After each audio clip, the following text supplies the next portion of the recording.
Welcome to Balanced Body Podcast. My name is Dr. Brent Anderson. I'm a physical therapist at Polestar Pilates and Physical Therapy Center, and I specialize in Pilates for rehabilitation.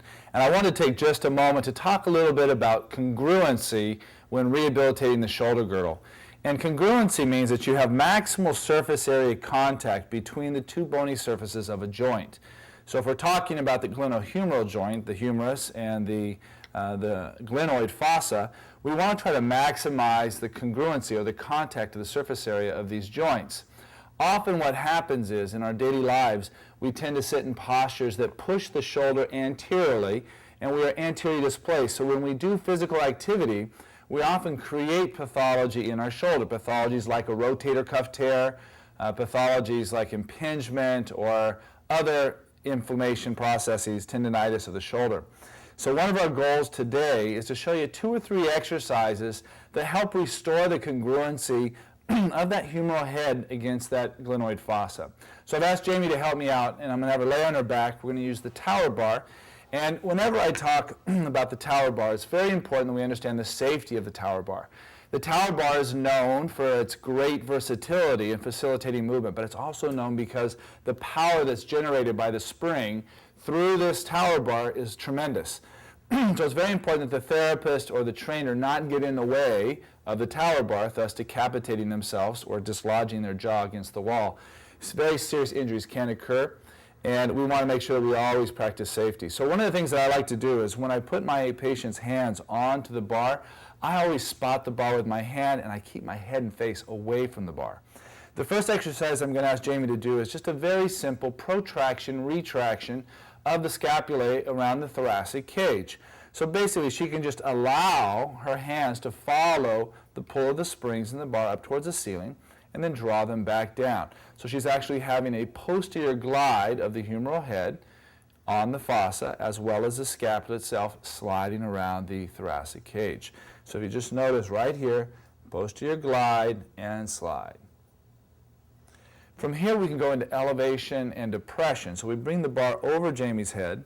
Again, I'm still holding onto her hand and I'm holding onto the bar for safety reasons. And I'm going to ask her to elevate her shoulders towards her ears and then slide the scapula down towards the pelvis and the hips. Again, reaching up towards the ceiling, sliding down towards the pelvis. Let's just do one more of those and slide down. Now, the next variation we're going to do is actually having her sitting up. So we're going to bring the bar up over her head very carefully, and I can tell her she can now release. I'm holding onto the bar.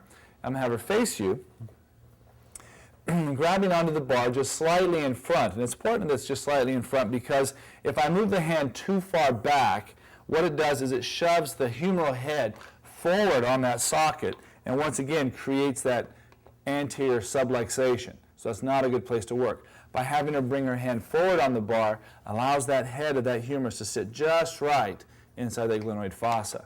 So now we're going to concentrate on her drawing that elbow down towards the mat, keeping nice space around the neck and shoulders, and repeating it 2 or 3 times. And again, just I can feel that she's in the right place. So you can adjust the hand based on where she can maintain that range of motion. So now I want to challenge her a little bit and see if she can still maintain the congruency with her hand back a little bit more in the coronal plane. That's right, beautiful. So again, the head is just in the right place, gliding on that glenoid fossa.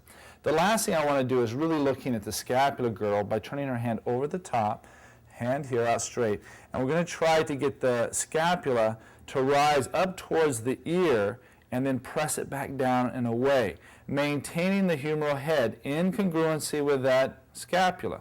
So very common, people will do this exercise and they'll actually sublux anteriorly or posteriorly because they just don't know and they're not aware of it. So it's a great way to teach them how to be aware of moving through that shoulder. And relax, bend that elbow. So again, things to remember from this podcast: keep congruency inside that shoulder joint. It's always looking to optimize that contact of the surface area between the humeral head and the scapula. We can use the Pilates exercise with the tower bar to help facilitate that. It's assistive in nature. We can do it in supine, we can do it in sitting, we can even create other variations that help do that. The most important thing is that you're always looking to make sure that you're not causing an anterior subluxation when you're doing the Pilates exercise, especially when you're carrying load, in particular with mat exercises, things like leg pull and leg pull front.